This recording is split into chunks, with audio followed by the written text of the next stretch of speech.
옥중서신 같은 경우 저희가 그때 처음에 출판됐을 때 네. 그건 외국에서도 번역해서 출판이 다 됐죠. 네, 일본에서 같은 데도. 네. 굉장히 그때만 해도 금서였어요. 그래서 김대중의 옥중서신을 그때는 한 권짜리입니다. 지금은 이 회사님이 김대중 대통령께 보낸 편지까지 해서 1, 2권입니다만은 네. 그때는 한 권짜리죠. 청사회라는 출판사에서 그때 나온 책인데 그 우리가 감동으로 정말 뭐 청년 학도는 물론이고 일반 연세 드신 일반 국민들까지 네. 그 김대중 열독에 빠져 있을 때죠. 네. 그런 감동에 그 2년 6개월 감옥 생활하시고 이제 미국으로 가시죠. 네. 그 당시에 예. 80년, 81년, 82년 그 정치에는 김대중이 있다면 또 이렇게 문학적으로도 좀 저항 의식을 보였던 분들 꽤 있지 않으셨나요? 우리 회장님이 좋아하시는 김지아 시인. 김지아 시인. 예. 그러니까 김지아 시인이 1974년 민청학년 사건 배우자로 네. 들어가셔가지고 1975년 2월 15일 날 출소하셔가지고 1975년 2월 22일 날 동교동 김대중 선생 댁에 방문을 해요. 석방 인사차. 네. 그게 맞아요. 예. 그게 뭐 박정희 권력 집단에게 박정희 대통령을 포함한 얼마나 눈엣 가시로 보였겠습니까? 근데 마침 그때 동아일보가 그 자유언론 실천을 이렇게 하는 과정에서 정부의 공격을 받아가지고 광고가 좀 빠지는 동아일보 광고 탄압 사태, 백지 광고란이 백지로 비어버리는 이런 상황에서 기자들이 김지아 시인에게 감옥에서 있었던 그 고행 1974라는 글을 청탁해가지고 3일간 연재가 되죠. 네. 그 안에 하재환 인혁당 재건이 사건으로 관련돼 가지고 돌아가신 하재환 선생과의 통방 내용을 빌미로 삼아가지고 김지아를 다시 감옥에 넣어버리죠. 3월 15일 날 출소한 지 한 달 만에. 그래가지고 김지아 선생이 그야말로 75년 3월 15일 날 들어가서 1980년 12월에 네. 김대중이 사형수로 있을 때 김지아는 형 집행정지로 출소가 됩니다. 그 이제 전두환 군부의 네. 아주 그 위선의 또 한 면이죠. 그래서 한번 상상을 해보세요. 가장 상징적인 정치 지도자의 김대중과 또 문학의 지도자 김지아 두 분이 목포란 말이에요. 근데 같이 네. 감옥에 전두환 정권에 있다고 생각을 해보세요. 아마 이건 오래 말하지만은 전두환 일당의 그 아주 앞장섰던 그 정권 찬탈과 정권의 새로운 어떤 모습을 보이기 위한 그런 것에 앞장서 허문도라는 사람이 있었어요. 허문도 원래 예. 조선일보 기자 출신인데 네. 뭐 우리 허 선생이나 공 교수님은 조금 기억 속에서 유년실일 텐데 허 선생은 더 아니고 네. 국풍 81이라는 게 있었습니다. 국풍 81. 저 들어봤습니다. 전두환 정권의 예. 그 정통성 없는 정권이 여의도에 국민에게 좀 다가가기 위해서 예. 그 기획자가 허문도입니다. 근데 허문도 이 친구는 네. 서울대학교 농대 출신인데 기자 출신이에요. 예, 조선일보. 근데 김지아의 영향권 안에서 다 학교를 보냈던 사람들이죠. 김지아 씨는 1959년도 서울대학교 입학을 하는 분인데 네. 이제 4.19를 대학 2학년 때 맞이하고 그러고 이제 대학생의 장기 학적 보유자라는 왜냐하면 수배가 타면은 도피해야 되고 네. 그러면서 서울대학교 졸업을 굉장히 뭐 9년 만에 할 거예요. 네. 그런 과정 속에서 김지아 영향력을 입은 그 당시에 민주투사들 또 문화활동가 예술가들이 엄청나게 쏟아지죠. 네. 뭐 김민기 선생 같은 경우도 대표적으로 김민기의 그 선생의 노랫말이 굉장히 우리 말의 아름다움을 갖고 있다. 그러니까 제가 들었던 그 시절 이야기들 단어들이 나오니까 좀 신기하네요. 이 시절에 다 김민기 선생께서 그에 대한 답을 이렇게 했어요. 김지아 신의 영향이다. 그 1969년 오적이 터져 나올 때 그 감동을 받았다.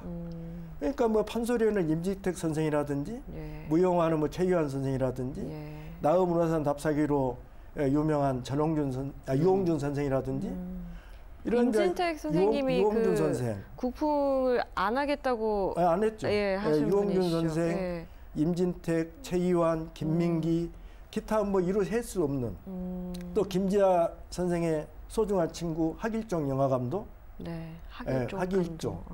그 다음에 뭐 조동일 교수, 서울대 명예교수, 국문화 이런 수많은 사람들이 그야말로 김지아와 더불어 한 시대를 아름답게 수놓고 네. 또 정말 가혹한 정권 탄압에 맞서서 치열하게 투쟁한 그야말로 투사들이죠. 그래서 서울대학교 그 1959년도 입학한 세대 중에서 네. 기억할 수 있는 우리 허 선생이나 공 교수님 기억할 수 있는 대표적인 분이 신영복 교수님. 신영복 교수님. 예. 그럼 서울대 경제학과고 김지아 선생은 서울대 미학과고. 네. 그 다음에 또 오병철 선생이라든지 이런 수많은 당대에 그야말로 우리 나라의 민주주의와 네. 사회에 정말 보다 더 인간다운 삶을 지향했던 사람들과 동지를 끈끈이 했던 분이 네. 거기에 앞장섰던 분이 김지아 시인이죠. 그래서 목포는요 굉장히 고난받은 지역이자 축복받은 지역이에요. 예. 그런 세계적인 외국의 사람들이 물어보면은 아마 김대중, 김지아 이런 민주주의자들 네. 이런 분들은 얼른 두 분의 이름은 쉽게 기억할 겁니다. 바로 이 목포 아닙니까? 생각보다 그 김지아 씨는 그러면 좀 지금 많은 분이 더 알아야 되는데 그 민주주의의 그 활동하신 거에 비해서는 좀 덜 알려진 것 같기도 해요. 그러니까 김지아 선생 부분을 여기서 짧게 한마디만 더 하자면요. 우리 사회에 굉장히 그 우리 사회가 갖는 굉장히 어떤 도구마도 있고 굉장히 강고한 프레임이 있습니다. 네.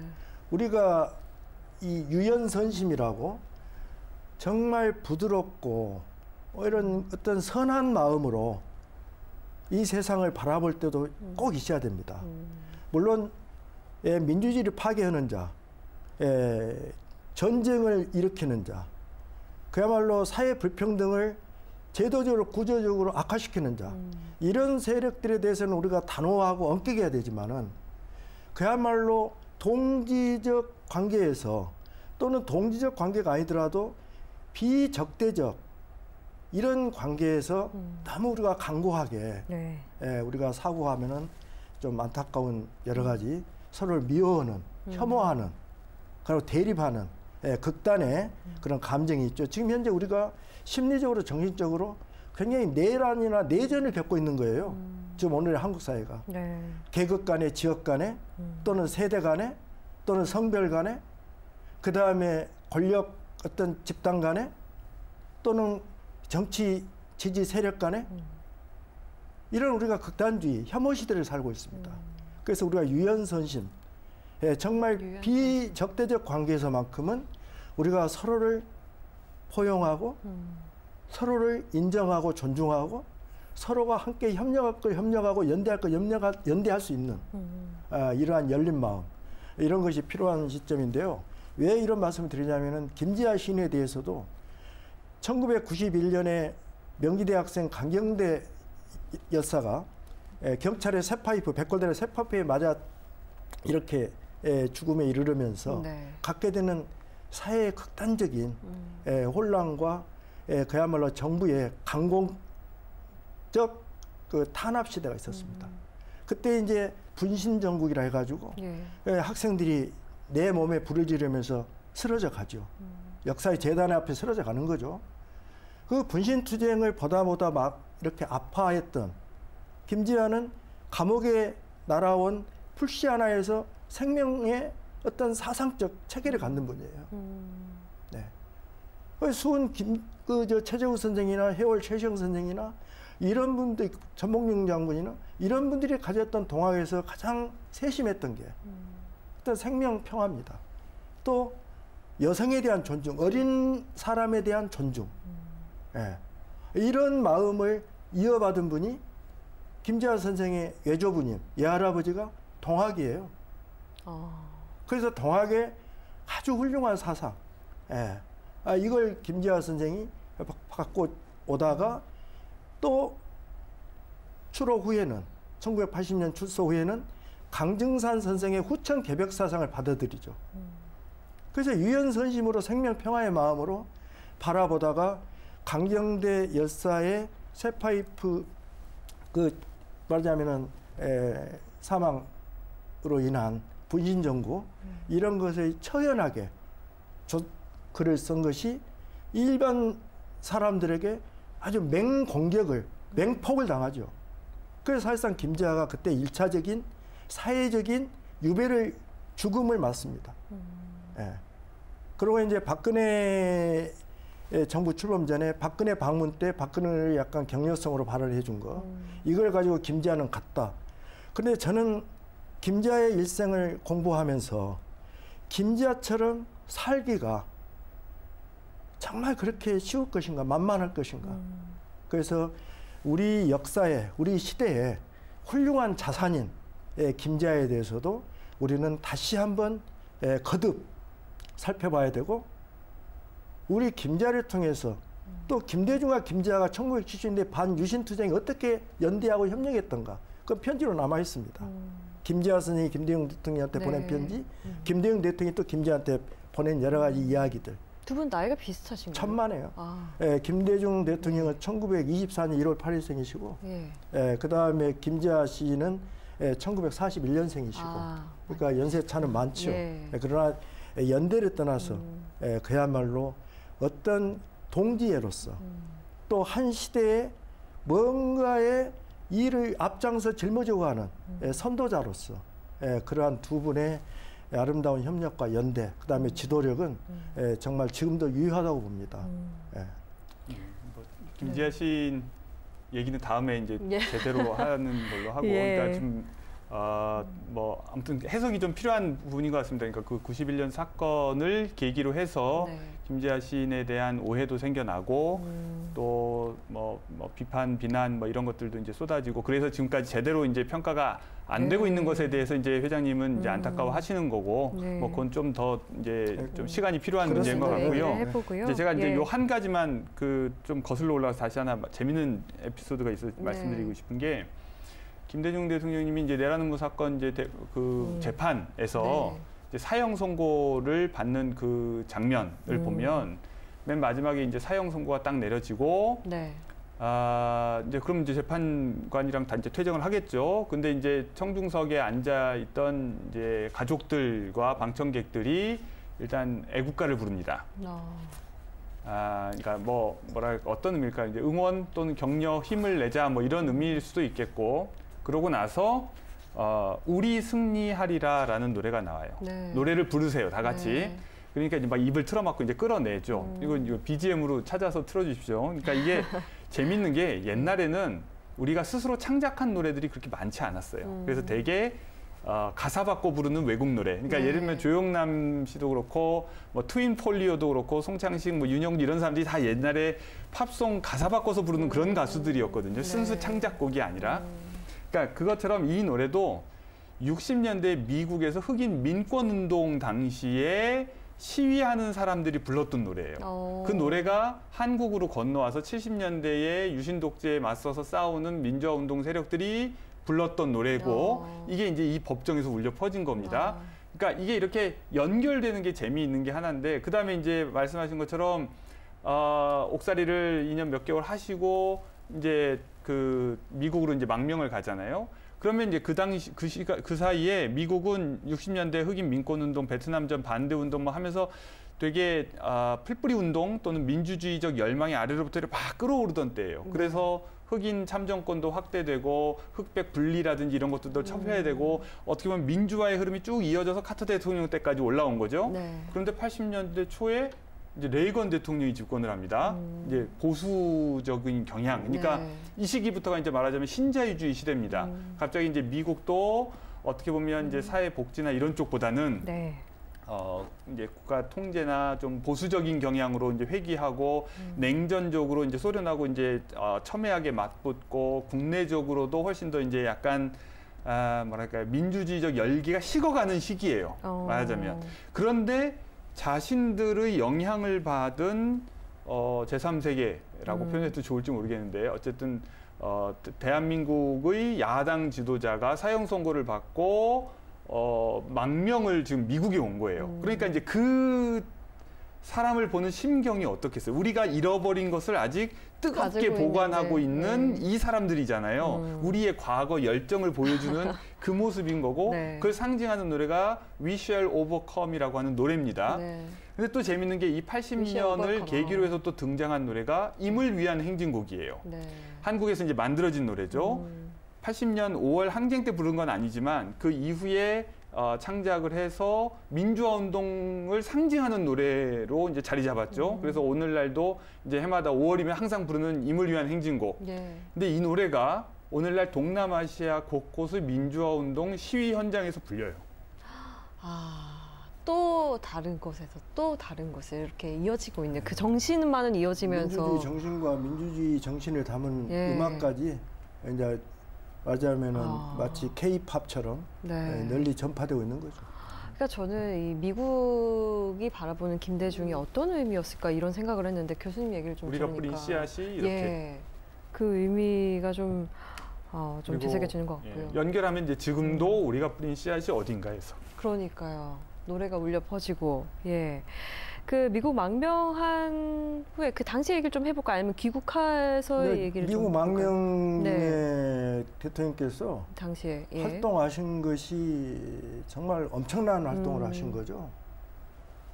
이제 1982년 12월 23일 날 서울대학교 병실로 잠시 옮겼다가 이제 24일 날 밤 10시에 노스웨스트 항공기 편으로 그냥 미국에 망명이라고 던져진 겁니다.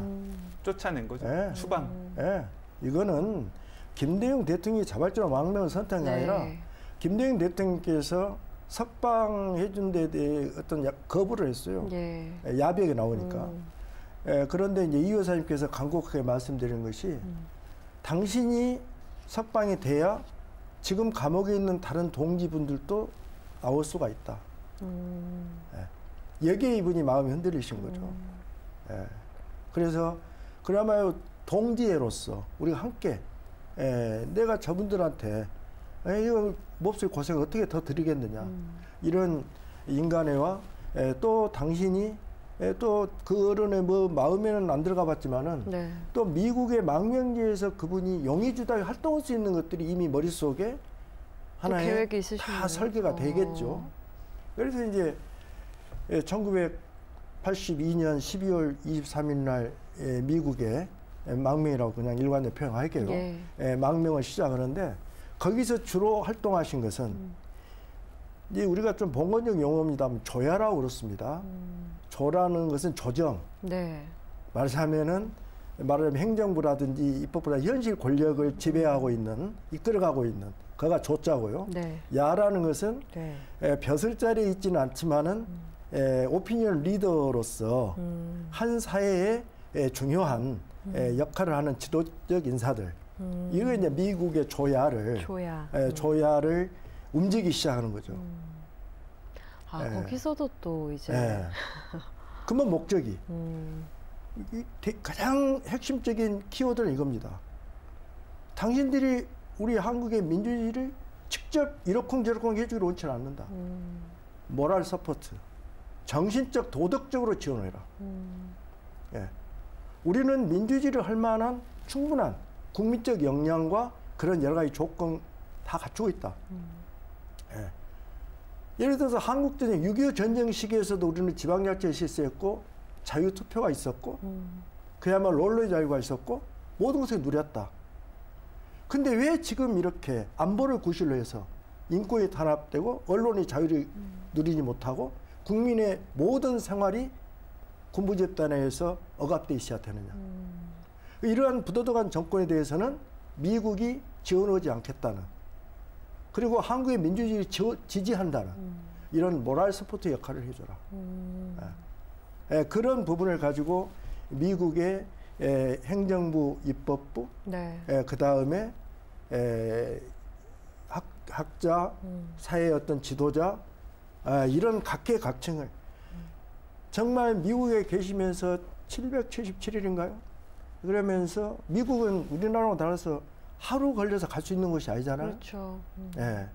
뭐 어떻게 보면 1박 2일이 걸리기도 하고, 또 더 한 시간이 걸리기도 하고. 그래서 제가 만든 기획한 영화가 길이의 김대중이 그겁니다. 미국 망명 생활에 그 동안에 하루도 거르지 않고 돌아다니신 거예요. 그래서 김대중 대통령의 구술에 나옵니다. 나는 길이에 있었다. 나는 하루도 쉬지 않았다. 군중들의, 청중들의 열화 같은 박수가 있고 환호가 있었지만 돌아서면 나는 늘 외로웠다. 당신의 어떤 개인적인 이익을 취하거나 당신의 개인적인 업무를 위해서 그 777일 동안 망명기간 동안 돌아다닌 게 아니라 어떻게 보면 한국의 민주주의가 빨리 회복되고 미국이 어서 빨리 군사독재를 지원하는 것을 끊고 그 다음에 정말 우리가 인간의 존엄을 누릴 수 있는 대한민국 이를 위해서 내가 무엇을 할 것인가. 오로지 김대중의 망명 기간은 그거를 가득 채워진 거죠. 그래서 심지어 비서들이 예를 들어 이급할 씨 같은 비서들이 너무 피곤하시니까 하루 가서 쉽시다. 그래서 어떤 휴양지 같은 해변에 그런 데를 모시고 갔는데 한 이틀 있다가는 내가 이렇게 쉬어서는 안 된다. 또 문동환 목사 같은 분은 이렇게 정말 우리 선생님께서 꽃도 좋아하고 이런데 그걸 아주 잘 가꾸시는 분이 있다. 그런데 한번 놀러 가시자. 거기도 마다하시고 오로지 어느 대학, 어느 공공장소, 어느 기관, 단체, 연구소 이런 사람들과의 회합, 방송 출연, 신문 기고, 그 다음에 연설 이거로 해서 망명의 정기간을 채우신 거예요. 그래서 길이의 김대중. 네, 거기서 나온 길이의 김대중. 제목이 단 하루도 쉴 틈이 없고 단 한 시간도 허투루 쓰지 않은 그런 초인적인 그러한 훌륭한 지도자의 면면이 김대중의 미국 망명 전 기간입니다. 저는 이 사형수였다가 이 옥중 생활했다가 더 이상 힘이 안 날 것 같은데 끊임없이 미국 망명 생활까지 하시고 또 우리 또 나라에 귀국을 오죠. 돌아오셨죠. 그래서 이제 미국의 생활을 가지고도 남들이 볼 때는 미국에서 정말 김대중 편하게 지내네. 이제 사형수도 면하고, 이제 뭐 미국 생활 할 만하겠네. 이런 오해가 일부에서는 있기도 하고. 그렇네요. 그래서 김대중 대통령께서 귀국을 서두릅니다. 84년 12월에 귀국하겠다. 근데 주위에서 다 만류를 하죠. 이 여사님은 물론이고, 문동환 목사님이나 이런 분들이 동지들이 안 됩니다. 왜? 필리핀의 아키노 이분이 귀국길에 공항에서 총격에 의해서 사망하시잖아요. 그래서 바로 이런 것에 우려하는 이런 동지들 가족 또는 친지 아직도 이런 미국의 또 양심적 지식인들 이런 모든 분들이 만류하고 귀국을 반대하고 연기하시라고 그러나 그럼에도 불구하고 그러면 내가 한국의 민주주의 운동에 무엇에 기여한다는 것이냐. 내 목숨의 안위를 걱정해서 나는 우리 한국의 민주주의에 내가 어떤 몫을 했다고 내가 나를 돌아볼 것인가. 그래서 나는 가야 한다. 귀국을 나는 결행한다. 그러니까 이제 김대중 대통령의 여러 주도 면밀한 계획에 발맞춰 준 분들이 또 아까 조야라는 표현 쓰겠습니다. 미국의 조야 인사들이 김대중 대통령의 귀국 비행기에 동승을 하시죠.